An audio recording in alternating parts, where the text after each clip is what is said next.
Welcome to the deep dive. Today, we're looking at something maybe a little countercultural in our always connected world, the real power of spending time alone. Right. We've been digging into this piece, Texto Colado, which makes a strong case for why choosing solitude isn't just okay, it's actually, well, beneficial. Exactly. It argues it's key to understanding yourself better. So think of this as, a shortcut to grasping those often hidden upsides of just being with yourself. hmm And our aim here in this deep dive isn't just to list off reasons.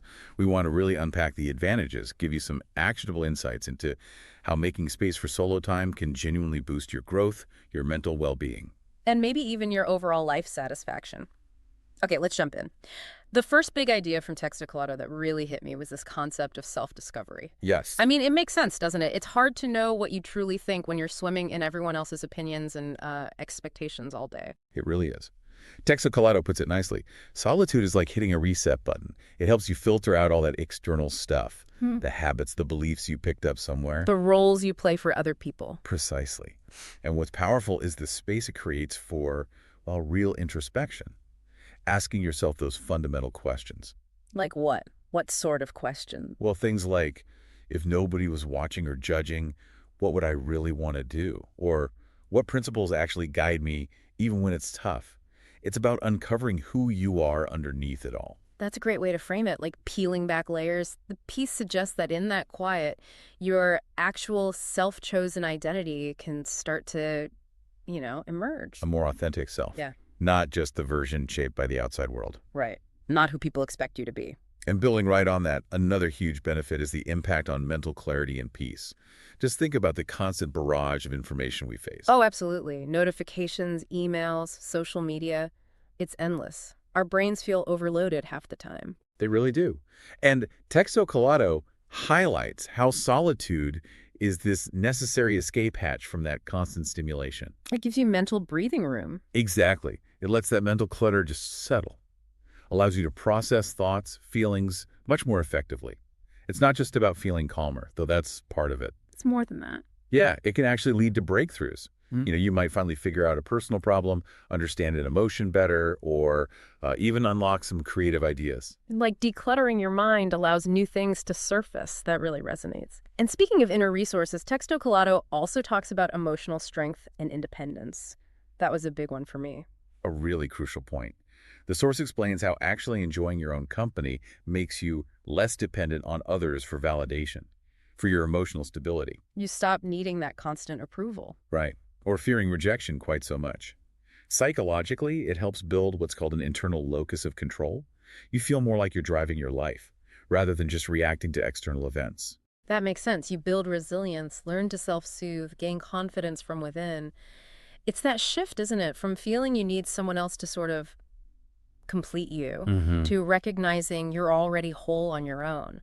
That feels incredibly powerful. It is. And that inner strength ties directly into the next point, freedom and autonomy. Ah, yes. The simple joy of making your own choices. Think about it. When you're alone, you have total control. Your schedule, your food, your activities. No compromises, no explaining why you want to stay in and read instead of going out. Texto Colado mentions these simple things, but adds them up. And it's liberating. Living life purely on your own terms, even for short periods, it aligns your actions with your actual desires without that constant negotiation. Yeah, without the subtle pressure to fit in with someone else's plan. That deepens your connection with yourself, I think. Definitely. Now, here's a connection I find really interesting. Solitude fueling creativity. Oh, me too. Some of my best ideas pop up when I'm just quiet, letting my mind drift. Texto Colado really backs this up. It mentions how many artists, writers, inventors actively seek solitude. It's like the quiet gives your mind space to wander, connect disparate ideas. Without interruption or judgment. Exactly. That mental stillness becomes fertile ground. It's not just about focus, but about allowing imagination to roam free. I've definitely felt that spark after some quiet time. And, on a more practical, day-to-day level, solitude helps in avoiding unnecessary drama. Relationships are wonderful, but let's face it, they can get complicated. Understatement. Texto Colado is quite frank about the potential for misunderstandings, jealousy, manipulation, even just gossip. Right. And solitude offers a kind of buffer zone. You minimize your exposure to those emotional storms, as the text calls them. Which just leads to more peace, less social friction. Sounds good to me sometimes. Doesn't it? And that brings us neatly to deep focus and productivity. Trying to do complex work with constant pings and interruptions. It's tough. It's almost impossible for deep thinking. Well, Texocolato points out how solitude is almost essential for achieving that state of deep work. By cutting out distractions, social demands, your focus just sharpens incredibly. You get more done more intentionally, whether it's work or a hobby or learning something new. Precisely. It's about creating that dedicated, uninterrupted mental space. Now, shifting slightly but still connected is the idea of solitude providing time for healing. This feels really important. It does. Life throws curveballs, heartbreak, betrayal, disappointment. We all carry some of that. And Texocolato emphasizes that solitude provides a safe space to actually process those difficult emotions, to grieve, to reflect, to heal, crucially without external pressure. Pressure to get over it or move on before you're ready. Exactly. It lets you honor your own timeline. The Force suggests this kind of quiet internal work can lead to really profound, lasting resolution, not ignoring pain, but giving it the space it needs. Giving yourself permission to heal properly. And interestingly, as you heal and get stronger in yourself through solitude, you often start building better boundaries. That follows logically, doesn't it? Once you know what your own peace feels like, you're less willing to let others disrupt it. That's exactly the idea in Texocolato, that inner calm clarifies what you're willing, and maybe more importantly, unwilling to accept from others. This self-awareness leads directly to stronger, healthier boundaries. You become less likely to tolerate negativity or disrespect because you value your own well-being more clearly. Precisely. You understand your limits better. And this connects to another lovely point, developing an appreciation for simplicity. Ah, yes. Not needing constant noise or entertainment. Right. When you step away from the constant search for external stimulation, you start noticing and valuing the quiet moments, that peaceful cup of coffee, a walk outside, getting lost in a book. It's a real shift, realizing joy doesn't have to be loud or externally validated. Texocolato says something beautiful like, joy often resides in the quiet, everyday moments. It really does.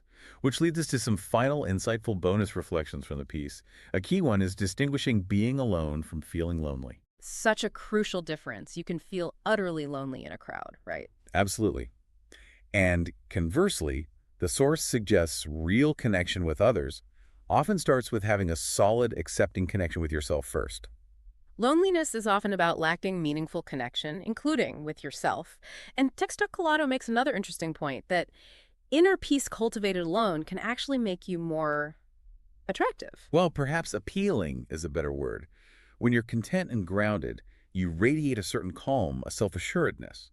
But crucially, you're not seeking validation from that attraction. You're not needy. Exactly, which, as Texocolato points out, leads to healthier relationships overall. Choosing connections from a place of wholeness, not neediness. Results in relationships that are more balanced, stronger, and ultimately more fulfilling. That makes perfect sense. So ultimately, the message from Texocolato isn't about isolation. It's about solitude as a positive act. A conscious choice. Yes, a way of returning to yourself, to your center, to your own truth. It's fundamentally about self-care and self-discovery. So wrapping up our deep dive into these ideas, wow, Texocolato really lays out compelling reasons to embrace solitude, from self-discovery, mental clarity, emotional strength. To creativity, avoiding drama, better focus, healing, boundaries, appreciating simplicity. It seems the benefits are really wide-ranging and quite profound. They certainly seem to be. Yeah. And thinking about all this, what part of solitude's power really stands out to you personally?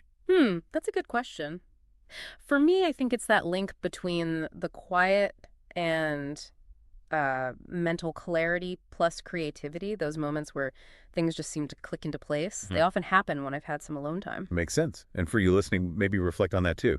Which of these benefits resonates most right now? Yeah, and here's a final thought to ponder. How could intentionally bringing even small moments of solitude into your routine change things for you? How might it shift your perspective, deepen your self-understanding? What could that returning to yourself, as Texocolato puts it, actually look like and unlock in your own life? Something definitely worth exploring.